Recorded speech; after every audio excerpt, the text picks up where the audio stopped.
Hello ಎಲ್ಲರಿಗೂ welcome back to my channel. ಇವತ್ತು ನಾನು ನಿಮಗೆ ಚಿಕನ್ ಸಾಂಬಾರ್ ಹೇಗೆ ಮಾಡೋದು ಅಂತ ತೋರಿಸ್ಕೊಡ್ತೀನಿ. ಇದನ್ನು ನಾವು ಚಪಾತಿ, ಪೂರಿ, ದೋಸೆ ಇಲ್ಲಿ ಯಾವುದ್ರ ಜೊತೆಯಲ್ಲಿ ಬೇಕಾದರೂ ತಿನ್ಬೋದು. ತುಂಬ ಚೆನ್ನಾಗಿರುತ್ತೆ. ಬನ್ನಿ ಹೇಗೆ ಮಾಡೋದು ಅಂತ ನೋಡೋಣ. ನಾನಿಲ್ಲಿ 1 kg ಚಿಕನ್ಗೆ ಬೇಕಾಗಿರೋಷ್ಟು ಮಸಾಲೆ ಐಟಮ್ಸ್ನ ತೋರಿಸ್ತಾ ಇದ್ದೀನಿ.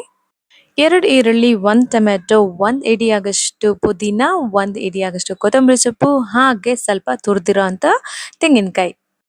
ಇದರ ಜೊತೆಗೆ ನಾನು 1/4 ಟೀ ಸ್ಪೂನ್ ಅಷ್ಟು ಗಸಗಸೆ, 4 ರಿಂದ 5 ಬ್ಯಾಡಗಿ ಮೆಣಸಿನಕಾಯಿ, ಖಾರಕ್ಕೆ ಎಷ್ಟು ಬೇಕೋ ಅಷ್ಟು ಖಾರದ ಮೆಣಸಿನಕಾಯಿ, 2 ಇಂಚು ಚಕ್ಕೆ, 1 ಏಲಕ್ಕಿ, 4 ರಿಂದ 5 ಲವಂಗ, 7 ರಿಂದ 8 ಮೆಣಸಿನಕಾಳು, 1/4 ಟೇಬಲ್ ಸ್ಪೂನ್ ಅಷ್ಟು ಸೋಂಪು ಬೀಜ, 1 ಟೇಬಲ್ ಸ್ಪೂನ್ ಅಷ್ಟು ಹುರ್ಗಡ್ಲೆ, 2 ಟೇಬಲ್ ಸ್ಪೂನ್ ಶುಂಠಿ ಬೆಳ್ಳುಳ್ಳಿ ಪೇಸ್ಟ್, 3 ಟೇಬಲ್ ಸ್ಪೂನ್ ಧನಿಯಾ ಪುಡಿ, 1/4 ಟೇಬಲ್ ಸ್ಪೂನ್ ಅಷ್ಟು ಖಾರದ ಪುಡಿ ಹಾಗೂ 1/4 ಟೇಬಲ್ ಸ್ಪೂನ್ ಅಷ್ಟು ಅರಿಶಿನ. ಮೊದಲಿಗೆ ಬಾಣಲೆಯಲ್ಲಿ ಎಣ್ಣೆ ಹಾಕಿ ಅದಕ್ಕೆ ಈರುಳ್ಳಿ ಹಾಕಿ ಚೆನ್ನಾಗಿ ಹುರ್ಕೋಬೇಕು. ಆಮೇಲೆ ಅದಕ್ಕೆ ಮಿಕ್ಕಿರೋ ಎಲ್ಲ ಡ್ರೈ ಐಟಮ್ಸ್ನು ಹಾಕಿ ಚೆನ್ನಾಗಿ ಫ್ರೈ ಮಾಡಬೇಕು. ಈ ಥರ ಮಸಾಲೆ ಹುರಿಯೋದ್ರಿಂದ ಚಿಕನ್ ಸಾಂಬಾರ್ ತುಂಬ ಟೇಸ್ಟಿಯಾಗಿರುತ್ತೆ ಹಾಗೂ ತುಂಬ ಫ್ಲೇವರ್ಫುಲ್ ಕೂಡ ಇರುತ್ತೆ. ಈರುಳ್ಳಿ ಮತ್ತು ಡ್ರೈ ಐಟಮ್ ಸ್ವಲ್ಪ ಫ್ರೈ ಆದಮೇಲೆ ಇದಕ್ಕೆ ನಾವು ಶುಂಠಿ ಬೆಳ್ಳುಳ್ಳಿ ಪೇಸ್ಟ್ ಆ್ಯಡ್ ಮಾಡ್ಕೋಬೇಕು. ಆಮೇಲೆ ಟೊಮೆಟೊ ಕೂಡ ಆ್ಯಡ್ ಮಾಡಿ ಚೆನ್ನಾಗಿ ಫ್ರೈ ಮಾಡಬೇಕು.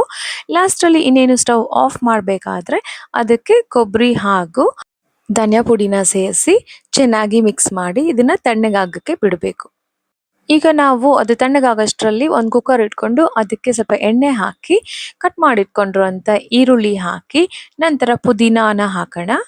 ಈಗ ಇದಕ್ಕೆ ಖಾರದ ಪುಡಿ ಮತ್ತು ಅರಿಶಿನನೂ ಸೇರಿಸ್ಕೊಂಡು ಚೆನ್ನಾಗಿ ಫ್ರೈ ಮಾಡೋಣ. ಚಿಕನ್ನ ಒಂದು 2-3 ಸಲ ಚೆನ್ನಾಗಿ ತೊಳ್ಕೊಬೇಕು, ಯಾಕಂದರೆ ಆ ಹಸಿ ವಾಸನೆ ಹೋಗಬೇಕಾಗುತ್ತೆ. ನಾನು ಚಿಕನ್ ತೊಳಿಬೇಕಾದ್ರೆ ಸ್ವಲ್ಪ ಅರಿಶಿನ ಹಾಕಿ ತೊಳೆದಿಟ್ಕೊಳ್ತೇನೆ.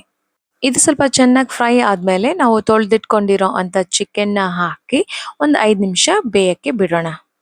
ಒಂದು 3 ನಿಮಿಷ ಆದಮೇಲೆ ಇದಕ್ಕೆ ನಾವು ಉಪ್ಪು ಸೇರಿಸಿ ಚೆನ್ನಾಗಿ ಕಲಸಿ ಬೇಯಕ್ಕೆ ಬಿಡೋಣ. ಇದು ಬೇಯಬೇಕಾದ್ರೆ ನಾವು ನಮ್ಮ ಮಸಾಲೆನ ರುಬ್ಕೊಂಬರೋಣ ಬನ್ನಿ. ನಾವು ಹುರಿದಿಟ್ಕೊಂಡಿರೋ ಎಲ್ಲ ಮಸಾಲೆ ಐಟಮ್ಸ್ನು ಹಾಕಿ ಮಿಕ್ಸರ್ ಜಾರಲ್ಲಿ ರುಬ್ಕೋಬೇಕಾಗುತ್ತೆ.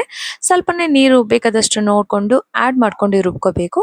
ತುಂಬ ನುಣ್ಣಗೆ ಪೇಸ್ಟ್ ಮಾಡ್ಕೋಬೇಕಾಗುತ್ತೆ. ರುಬ್ಬಿಟ್ಕೊಂಡಿರೋ ಅಂಥ ಮಸಾಲಾನ ನಮ್ಮ ಕುಕ್ಕರಲ್ಲಿ ಬೇಯ್ತಾ ಇರೋ ಚಿಕನ್ ಜೊತೆಗೆ ಸೇರಿಸಿ ನೀರು ಎಷ್ಟು ಬೇಕೋ ಅಷ್ಟು ಸೇರಿಸಿ ಉಪ್ಪು ಟೇಸ್ಟ್ ಮಾಡಿ ಇನ್ನೂ ಸ್ವಲ್ಪ ಬೇಕಾದರೆ ಆ್ಯಡ್ ಮಾಡಿಕೊಂಡು ಚೆನ್ನಾಗಿ ಮಿಕ್ಸ್ ಮಾಡಿ 3 ವಿಸಿಲ್ ಕೂಗಿಸಿದ್ರೆ ರೆಡಿ ಆಯಿತು ನಮ್ಮ ಚಿಕನ್ ಸಾಂಬಾರ್. ನೀವು ಕೂಡ ಟ್ರೈ ಮಾಡಿ ಕಾಮೆಂಟ್ ಮಾಡಿ ಹೇಗಿತ್ತು ಅಂತ.